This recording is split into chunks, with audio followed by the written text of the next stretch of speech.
নমস্কার বন্ধুরা, আমি মনি রান্নাবাটিতে আবারও আপনাদের সবাইকে স্বাগত জানাই। আজকের রেসিপি বাসন্তী পোলাও। যে কোনো উৎসব অনুষ্ঠান বা নিজেদের স্পেশাল দিনগুলোকে আরও ভালো করে নেবার জন্য কিন্তু এই পোলাওয়ের রেসিপি একবার বাড়িতে অবশ্যই ট্রাই করে নিতে পারেন। পোলাওয়ের রান্না কিন্তু খুবই সোজা, কিন্তু অনেক সময় দেখা যায় পোলাও ঠিক ঝরঝরে হয় না বা চালগুলো শক্ত থেকে যায়। তাই আজ আমি দিয়ে দেব আপনাদেরকে কিছু ছোট্ট ছোট্ট টিপস, আর সাথে থাকবে কি পরিমাণে চাল আর জলের আমরা ব্যবহার করলে পোলাও একবারে ঝরঝরে তৈরি হবে সেটা আমি আপনাদের আজকে বলে দেব। চলুন তাহলে রেসিপিটা শুরু করে নিই। এই রান্নায় সবার প্রথমে আমি নিয়েছি গোবিন্দভোগ চাল। এখানে আমি একটা মেজারিং কাপ নিয়ে নিয়েছি। এটা পরিমাণে 1 কাপ চাল আমি এখানে নিচ্ছি। মোট এই কাপের আমি 3 কাপ চাল এই রান্নায় ব্যবহার করব, ওজনে 500 গ্রাম। এই সেম কাপে আমি কিন্তু জলটাও ব্যবহার করব রান্নায়। তবে প্রথমে আমি নিয়ে নিলাম 3 কাপ পরিমাণে গোবিন্দভোগ চাল। এবার চালটাকে আমাদের খুব ভালো মতো ধুয়ে নিতে হবে। তবে চাল ধোবারও এখানে কিন্তু একটা টেকনিক আছে। চালের মধ্যে এভাবে জলটা দিয়ে দিলাম। এবার খুবই হালকা হাতে কিন্তু আমাদের চালগুলোকে ধুতে হবে। চাল যদি খুব বেশি ঘষে ঘষে বা হাতে চটকে যদি ধোয়া হয় সেক্ষেত্রে কিন্তু পোলাওয়ের চাল ভেঙে যাবে, কারণ চাল ধোবার ফলে কিন্তু চাল খুবই সফট হয়ে যায় আর ভেঙে যাওয়ার সম্ভাবনা থাকে। তাই জন্য আমাদের চালগুলোকে খুবই হালকা হাতে কিন্তু ধুয়ে নিতে হবে। দেখতেই পাচ্ছেন চালকে আমি খুব ভালোভাবে ধুয়ে সাইডে রেখে নিলাম। প্রায় 3 থেকে 4 বার জল বদলে আমি কিন্তু চালগুলোকে ধুয়ে নিয়েছি। এবার এরকম আমাদের একটা সুতির কাপড় নিয়ে নিতে হবে। সুতির কাপড় নেবার কিন্তু চেষ্টা করবেন। অন্য কোনো কাপড়, সিল্ক বা সিনথেটিক কাপড় হলে কিন্তু জিনিসটা ঠিকঠাক হবে না, তাই জন্য সুতির কাপড়ই আমি নেওয়া সাজেস্ট করব।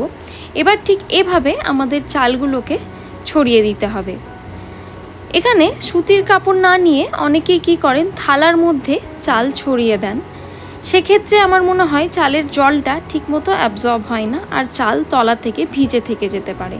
তাই জন্য যদি থালাতেও রাখতে চান, থালায় এরকম একটা সুতির কাপড় রেখে অবশ্যই চালগুলোকে ছড়িয়ে নিতে পারেন। দেখতেই পাচ্ছেন আমি ঠিক কীভাবে হাতের সাহায্যে চালগুলো ভালো মতো ছড়িয়ে নিলাম। এবার ঠিক এইভাবেই চালগুলোকে রেখে দিতে হবে মিনিমাম 1 ঘন্টার জন্য। তবে আমি এখানে চালটা রেখে নিয়েছি 2 ঘন্টার জন্য। চাল ভালো মতো শুকনো হওয়া অবধি কিন্তু আমাদের এভাবে রেখে দিতে হবে। প্রায় 2 ঘন্টা হয়ে গেছে। এখন আমি একবার দেখিয়ে দিই আপনাদের। চালটা দেখতেই পাচ্ছেন ঠিক কিভাবে ঝরঝরে হয়ে গেছে। চাল কিন্তু খুবই সফট থাকে এই পর্যায়ে, কারণ চাল ধোয়া আছে। তাই জন্য চাল ভেতর থেকে সফট থাকলেও চালের গায়ে কিন্তু একেবারেই জল থাকবে না। এবার এই সম্পূর্ণ চালটাকেই আমি ট্রান্সফার করে নেব একটা বলে। খুবই সাবধানে আমাদের কিন্তু চালটাকে ট্রান্সফার করে নিতে হবে, যাতে করে চালটা বাইরে না পড়ে যায়। পুরো চালটাই আমি হালকা হালকা আস্তে করে এরকম ট্রান্সফার করে নিচ্ছি।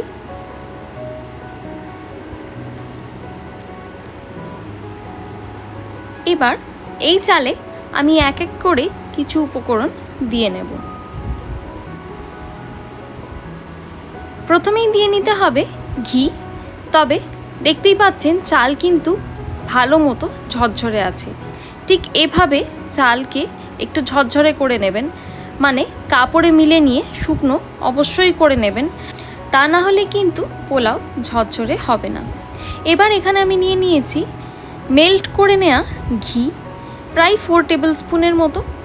এর মধ্যে আমি দিলাম 1 টেবিল স্পুন পরিমাণে হলুদের গুঁড়ো।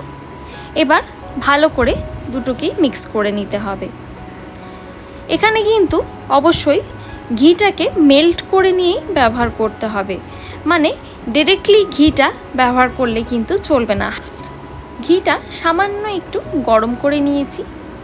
হলুদ আর ঘি ভালো মতো মিক্স হয়ে গেলে এটাকে অ্যাড করে দিতে হবে এই চালের মধ্যে। দেখতেই পাচ্ছেন কোনো রকম লাম্পস কিন্তু ফর্ম করলে চলবে না। যদি ঘি হালকা গরম না থাকে সেক্ষেত্রে কিন্তু হলুদ দিলে লাম্পস ফর্ম করতে পারে। তাই জন্য আমি সাজেস্ট করব ঘি হালকা গরম করে নিয়ে এই রান্নায় ব্যবহার করবেন। এভাবে আমি হলুদ আর ঘিয়ের মিক্সচারটা পুরোটাই দিয়ে দিলাম। এবার এর মধ্যে দেব আদা বাটা। এখানে আমি প্রায় 2 ইঞ্চি মতো আদার টুকরোকে ভালো মতো বেটে নিয়েছি। সম্পূর্ণ আদা বাটাটা আমি একেবারে দিয়ে দিলাম। এবার হাতের সাহায্যে আগে এই দুটোকে ভালো মতো মিক্স করে নেব, তারপর অ্যাড করব এর পরবর্তী ইনগ্রিডিয়েন্টগুলো। হাত দিয়ে খুব ভালো মতো মিক্স করে নিতে হবে, যাতে সবকটা চালের মধ্যেই এই ঘি আর হলুদের মিক্সচার আর তার সাথে এই আদা বাটাটা ভালো করে মিক্স হয়ে যায়। এতে করে কিন্তু খুবই ভালো একটা ফ্লেভার আসবে, আর কড়াই নাড়লে চাল ভেঙে যাবে না। এভাবে অবশ্যই আপনারা একবার পোলাওয়ের রেসিপি কিন্তু বাড়িতে ট্রাই করবেন। সব কিছু ভালো মতো মিক্স করে নেবার পর এর মধ্যে দেব গরম মশলা গুঁড়ো প্রায় 1 টিস্পুনের মতো। অনেক সময় দেখা যায় কড়াইয়ে যখন চাল নাড়া হয় সেক্ষেত্রে ভেঙে যায়, কিন্তু এভাবে একবার পোলাও অবশ্যই ট্রাই করে দেখবেন। পোলাও কিন্তু একদম অনুষ্ঠান বাড়ির মতোই তৈরি হবে। সব কিছুকে ভালো করে খুবই হালকা হাতে মিক্স করে নিচ্ছি, আর দেখতেই পাচ্ছেন আমি কিন্তু চটকে চটকে একেবারেই এটাকে মিক্স করব না, নাহলে পোলাও ভেঙে যাবে। এবার ওভেনেতে কড়া বসিয়ে দিয়ে দেব প্রায় 1.5 টেবিল স্পুন পরিমাণে সাদা তেল। এবার তেল ভালো মতো গরম হয়ে গেলে এক এক করে কটা ফোড়ন আমাদের দিয়ে নিতে হবে। প্রথমেই দিয়ে দিলাম 2টো তেজপাতা। এবার দেব কটা ছোট এলাচ, প্রায় 5 থেকে 6টা ছোট এলাচ দিলাম। এবার দেব কটা লবঙ্গ, আর সাথে দেব 2 থেকে 3টে দারচিনির টুকরো। এবার সব কিছুকে ভালো মতো প্রায় 1 থেকে 2 মিনিট সময় ধরে একটু তেলের মধ্যে নাড়াচাড়া করে নিতে হবে, যাতে সব কিছুর একটা ভালো ফ্লেভার তেলের মধ্যে চলে আসে। এবার দিয়ে দেব কটা কাজু বাদাম আর দেব কিশমিশ। এখানে আমি কাজু বাদামটাকে হাফ করে স্লাইস করে কেটে নিয়েছি, তবে আপনারা চাইলে কুচনো কাজুও ব্যবহার করতে পারেন। এবার সব কিছুকে আবারও প্রায় 1 মিনিটের জন্য তেলের মধ্যে নাড়াচাড়া করে নেব, যাতে করে কাজুর গায়ে একটা হালকা গোল্ডেন কালার চলে আসে। এবার এর মধ্যে দিয়ে দেব সেই মশলা মাখিয়ে রাখা চালগুলো। পুরো চালটাই কিন্তু আমি এই পর্যায়ে অ্যাড করে দিলাম। আর এবার ওভেনের হিটটাকে একেবারে লোতে করে দিতে হবে। এবার এই লো হিটে আমাদের নাড়াচাড়া করে এই চালটাকে খুব ভালো মতো ভেজে নিতে হবে। এখানে আমি এই লো হিটে প্রায় 10 থেকে 12 মিনিট সময়ের জন্য কিন্তু এই চালটাকে হালকা হাতে ভেজে নিয়েছি।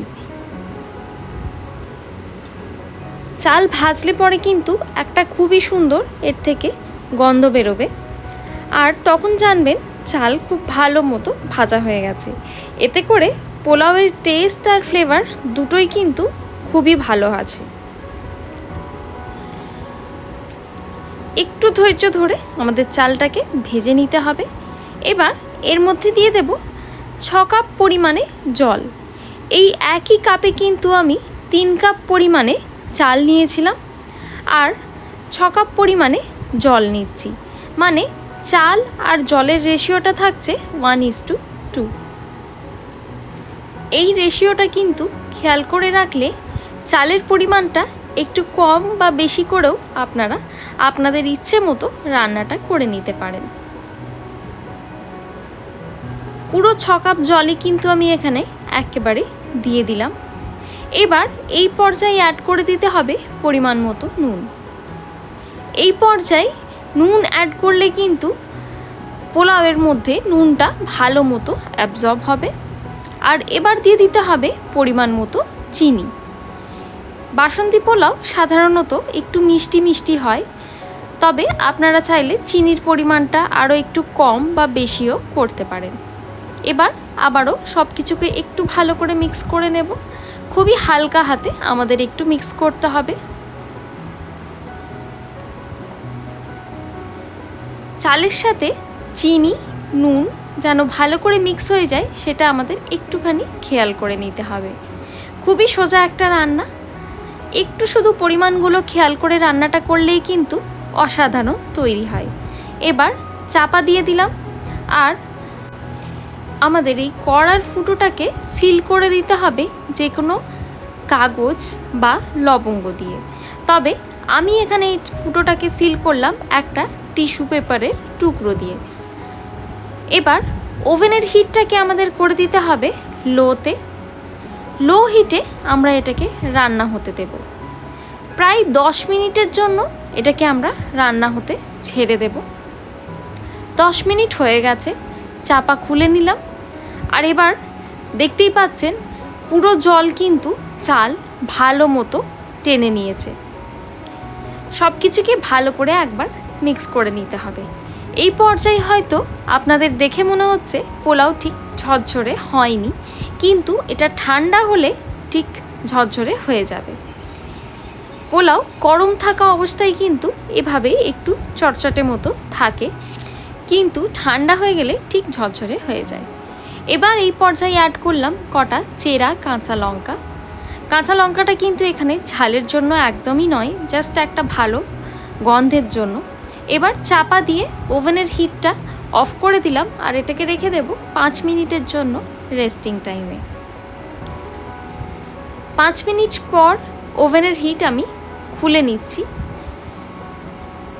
আর এবার এই পোলাওটাকে তুলে একটা কোনো থালা বা চ্যাপ্টা কোনো পাত্রের মধ্যে রেখে নিতে হবে, যাতে করে পোলাওটা ভালো মতো ঠান্ডা হয়। তবে করেই কিন্তু পোলাও ভালো মতো ঝরঝরে তৈরি হয়।